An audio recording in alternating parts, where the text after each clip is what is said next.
Yes, thanks. I'm Paul Pryden. I'm going to present some amendments from pediatric surgery service.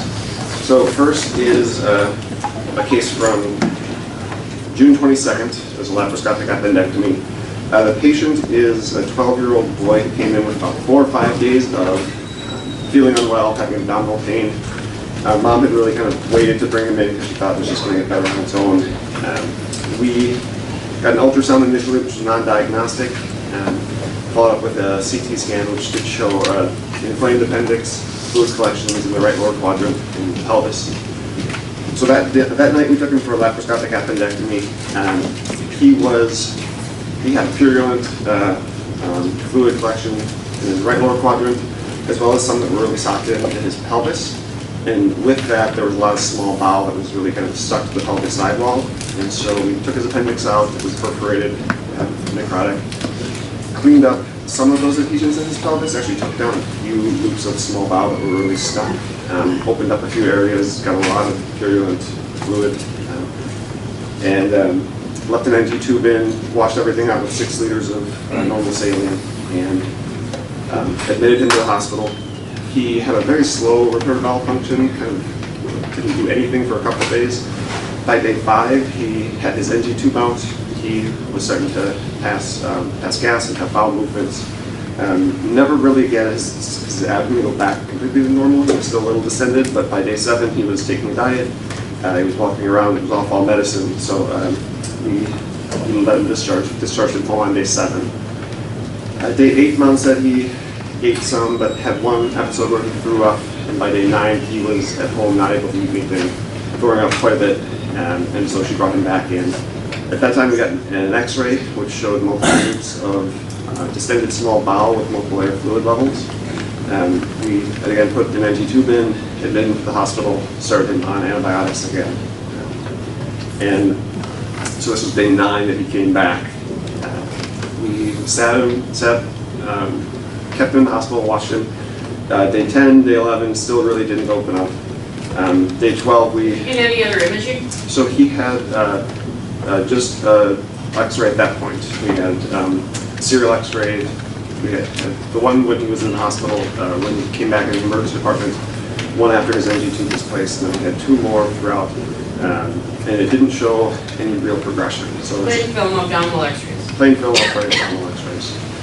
By initial post-op day 12, he still hadn't opened up. His NG tube output had slowed, but not to the point that it was acceptable to come out. At that point, we did get a CT scan again, which just showed significant distension of the small bowel, no drainable fluid collection, air in his colon, but at that point, having still not opened up, being stuck with an NG tube in, we did recommend a re-exploration. With Mom's permission, we did a laparoscopic exploration. What we found was some massively distended small bowel all the way really up to the mid-jejunum. And in pelvis, we saw at least 3 or 4 knuckles of small bowel that had really squeezed back down. It re-adhesed to that pelvic sidewall. We didn't see any narrowing of the terminal ileum where we had put our staple lines. So we essentially did a lysis of adhesions laparoscopically and washed things out again. There wasn't any purulent fluid, but there was just a lot of reactive ascites. There was a lot of simple fluid. And so after a couple hours, lysis of adhesions, we ran the small bowel laparoscopically. Everything seemed to be open. The proximal distended areas were decompressing well. So at that point, we closed, brought it back to the ward, and over 4 days, he did start to have bowel function, got his NG tube taken out, was sent home on what eventually amounted to be about post-day 21. So post-op from the initial surgery of 21, post-op from the second surgery of 6. So we did see him back in clinic, and he's doing well. Certainly, the challenging parts were knowing when we would say that conservative management wasn't enough, when he wasn't getting better. In retrospect, we should have, as soon as he came back, probably started talking about getting him on some sort of nutrition. He didn't have true central line and TPM throughout his hospitalization. So knowing how long it was going to take for him to recover and that he was going to need a second operation, it would have been nice to be able to support him nutritionally to help him recover through this. Molly? What are the signs and symptoms of appendicitis in a child, and how do you work it up? They will stop eating, fatigue, right lower quadrant abdominal pain. It might start off as more of a generalized central abdominal pain and then migrate to the right lower quadrant. Fever. I would work it out. I would start with CBC, BMP, ultrasound of the right lower quadrant. Depending on those results, you might progress to a CT scan. Okay, and then QV, what can you do before a CT scan?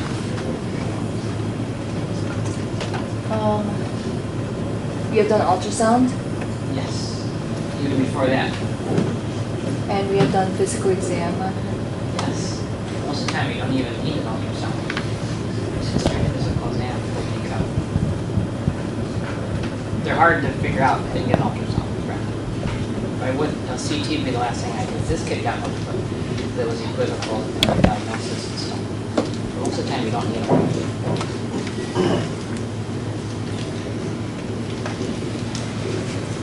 If you have, so perforated appendicitis in adults, we are doing less and less operative management. What's the strategy in children? Bob? I mean, it's the same. I mean, it depends on how sick they are. If they have a formed abscess, more of us are draining them, treating them with antibiotics and coming back, and offering them interval appendectomies. People argue about that sometimes. If they're a little bit more early in the process, maybe just a really large phlegmon or things like that, typically we'll take it out. So, not always. Depends on how well they're doing and how much they isolate it off. It's hard to have really isolated criteria for. We do train a lot. I would add to that, I think in kids, at least first, I feel like I'm a little more aggressive. The kid is perforated, and tolerate that real well. But yeah, if they've got a walled off abscess, then they're going to benefit from time antibiotics. And if Dr. Brunswald is getting to the issue of complete non-operative management, Paul, you have a thought on that? I think the hardest sell for that is going to be completely non-operative management. We don't know if we're missing something. It's not common. Such a carcinoid tumor. We see it, I've been told, at least 1 or 2 a year, usually in our pediatric population. We had 2 this past year. One argument, not the only argument. It's cheaper too, and just look at that. Kevin, what's an early post-op bowel obstruction? Alias usually. So what's the definition of an early post-op bowel obstruction? Immediately following surgery, so within 24 hours, not having bowel function within 3 days. So 24 hours up to? 3 days. I think it's up to a month after surgery. So within a month of surgery, patients who have post-op bowel obstruction, a lot of times what is described here is described as an early post-op bowel obstruction. People can wait up to a month even with the NG tube decompression. Do you guys consider just writing them out longer? It was definitely talked about with mom, with patient. What was concerning more for us was that it didn't seem like we were adequately decompressing everything with his NG tube. So despite 4 days of his NG tube in, he still had a lot of distended small bowel, which made us a little more concerned that he did have some element of closed loop. Never had peritonitis, never showed any signs of getting sick clinically, but just wasn't getting better, wasn't adequately decompressing. Do you consider running any contrast though? I did not personally consider it. So why did So Dr. Axon's getting to a really good point. So Melissa asked earlier, why didn't we scan him earlier? I think that's one of her indirect questions. So do you remember why he didn't get scanned right away? That was one of the considerations. Yeah, exactly. His creatinine was over 2, so he came in pretty renal, and he spent a couple of days getting resuscitated, and so we deliberated on that a bit. Ended up not getting a contrast CT scan. We talked to radiology, and they felt that we could probably get the information without even oral contrast, but Bobby had talked about that to trickle some down. And he just seemed like he wasn't going anywhere. And he was covered over the weekend by one of my partners, and essentially was booked for us when we came back after the weekend, saying this kid's not opening up, he needs to go, he doesn't open up. And so we discussed that with the family, and I think that decision-making was sound. We gave it one more day. The child's grandfather was a surgeon, a general surgeon, made it a little interesting. Mom actually was a home care nurse, so he never presented initially on time from our perspective, and so Mom felt like she wanted him just to get better. So it's a good reminder that in medicine we sometimes play by a different rule book, and it's good just to be as objective as possible. So yeah, he had some mitigating factors, and I don't think he was going to open up. In my opinion, he has some pretty dense adhesions down there, so I think we did the right thing. I'm glad we finally took him, but yeah, good decision-making, Paul. That is the case. Thank you. Zach? I can also, I was the second one. Okay. So if it's all right, I present this. So this is a patient still on our service, pediatric surgery service. The diagnosis was a partial small bowel obstruction. The index procedure was an exploratory laparotomy with extensive license, 3 bowel resection, reduction of internal hernia, and all primary anastomosis. Its complication was intestinal perforation, severe, obviously, and we feel that the major source is his technical problems, although some of the patient's anatomy challenges contributed to it. So he's a 12-year-old boy, former PD. He presented initially to our care when he was 10 days old after a perforation at an outside hospital. He came in really sick. We diverted him with ostomies, let him recover. Can you lean in a little bit? I think Sure. you're having trouble. Yeah. 6 weeks later, brought his ostomies down, so he was about a 7-week-old child at that point. The diagnosis at that time was necrotizing Is that better? neuroparesis. Can you hear him better? All right. He did not have a smooth course after that, actually needed to be re-explored, have ostomies brought out again for a clinical decline. And then 4 months later, when he was about 6 months old, had his ostomies brought down. He eventually did well, discharged from the hospital, and was doing really quite well at home for how sick he was as a neonate. When he was about 6 years old, he started having some chronic partial bowel obstructive symptoms. So at that time, underwent a laparotomy with lysis of adhesions, and actually did really well then for another 6 years. But over the past 3 months, at least, probably longer, he'd been coming in and having days at a time where he really couldn't take much in, had to restrict his diet down to liquids, would be throwing up at home. Never really became clinically completely obstructed, but was seen in the emergency department. At that time, outpatient workup, we got a small bowel follow-through, which did show contrast moving all the way through the small bowel, pretty quickly actually, but his symptoms continued to persist and actually got a little worse.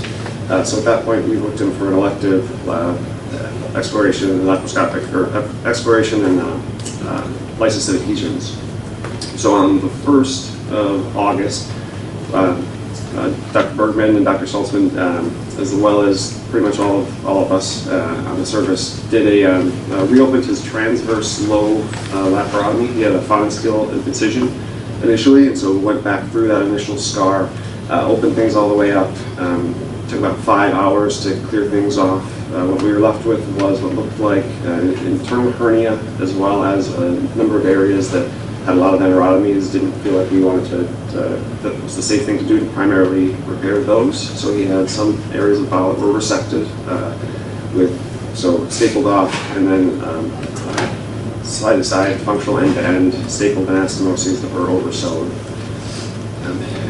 At the end, everything looked good, things were washed out, he was closed and admitted to the ICU initially for pain control, really. On post-op day 2, he was up on the ward and was doing okay. He was walking around, did not have any increased pain. But post-op day 2, he did have a fever to 101.8 and some temporary tachycardia to 130 that responded really well with a fluid flush. And he was doing okay. We saw him on post-op day 3, which was a Saturday, and he was walking around the hall and said, "My pain feels about the same."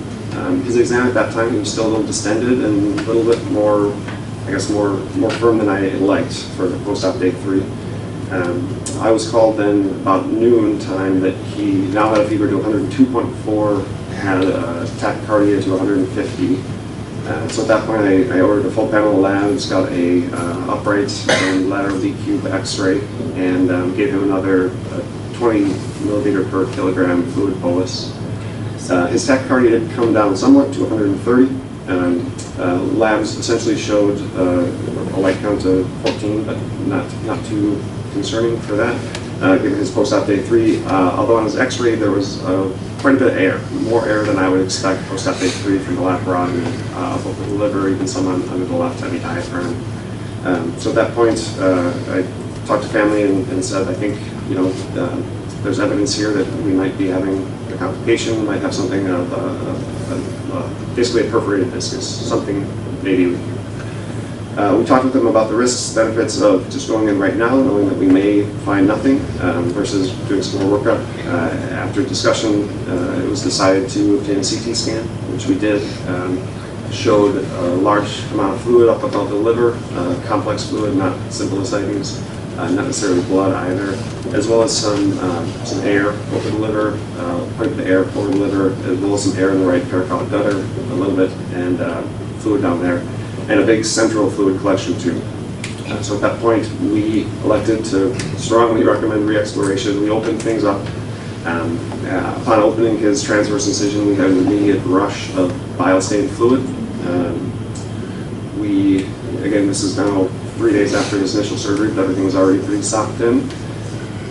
Exposure was really difficult through a low transverse incision. We could see that there was drainage coming down, and his CT scan did suggest that there was something higher up, just given where his fluid and air was. So we did have to extend his incision or create a midline laparotomy as well, going further up, opening the skin all the way up to about 4 centimeters below his xiphoid. With good exposure there, we could see what looked like a hole, a perforation of a small bowel. It was difficult to tell exactly how proximal it was because everything was adherent to the liver, and the more we tried to dissect, the more things wanted to tear and rip.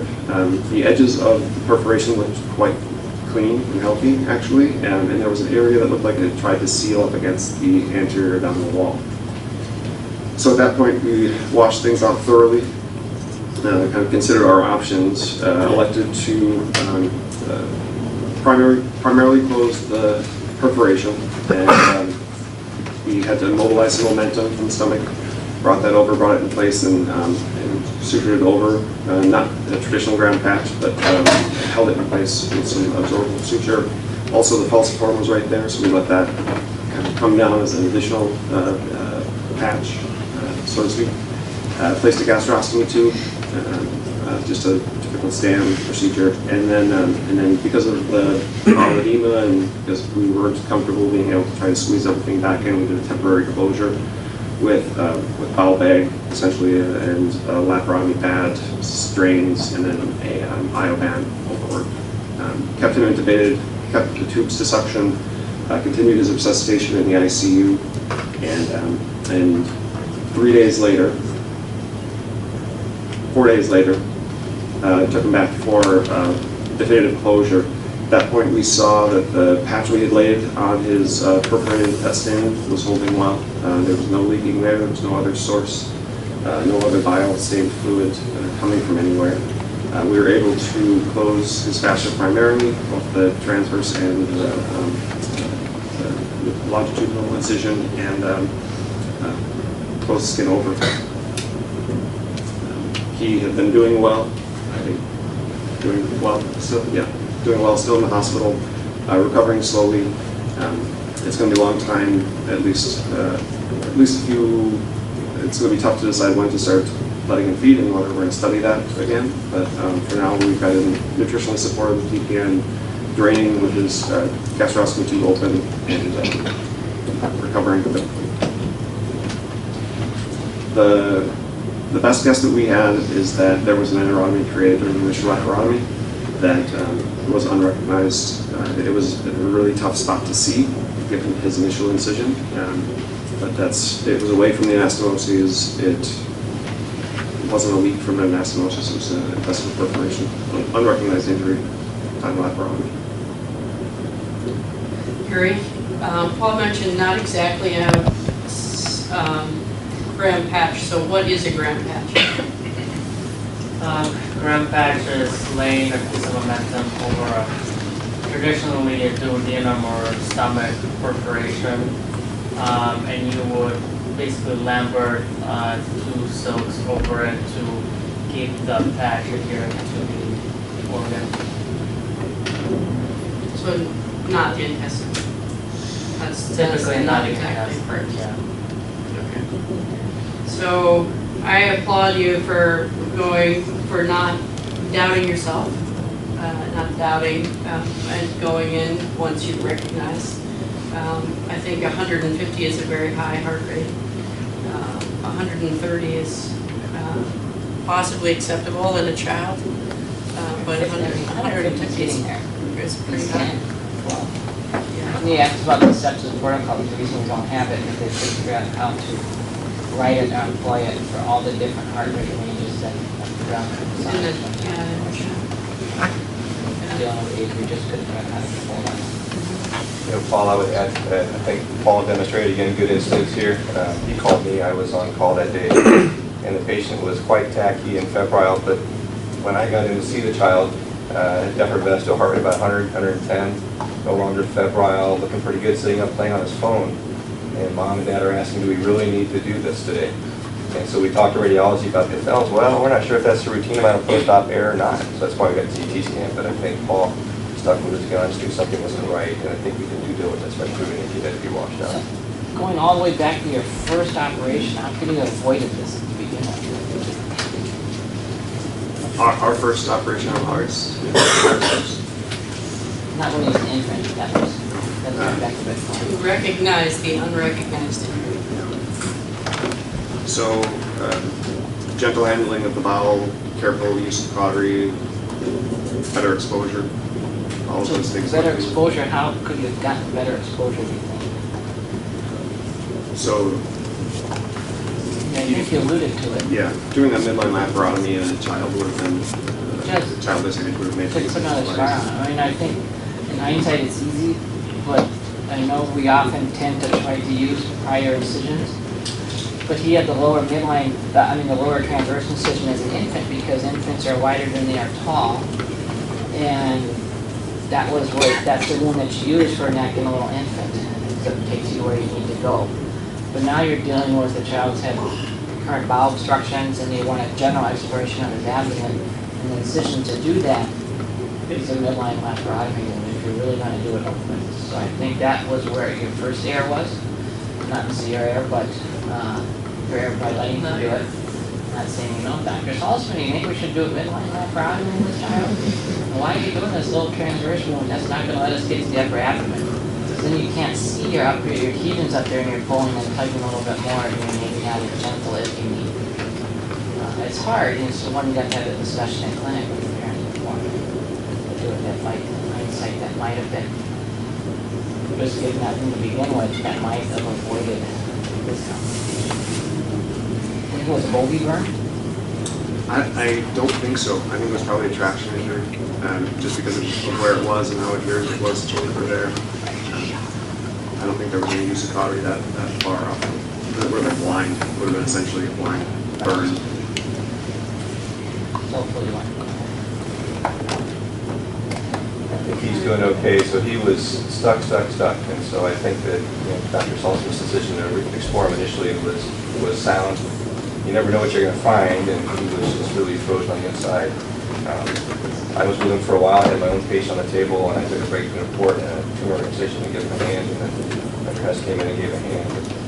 And I think at that point you're obligated. One teaching point for the residents is that if you find something that doesn't look right, you're obligated to really explore it and take it all out, sort out the plumbing.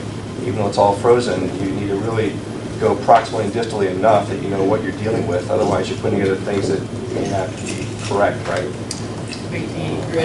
Ruan-O. Exactly right. Correct. And one caveat on how patients or families perceive things differently, when we tried to get him up after the second operation, his parents weren't willing to let him get up and walk. Because his mom was convinced the reason he developed this perforation was because they got him up on that day to go for a walk. So he walked, he was feeling better that morning, he went for a walk, and then he got sick after he went for his walk. And so obviously the walk is what caused it, and they didn't let him get out of bed the second time around. Maybe some logic in something. Thank you.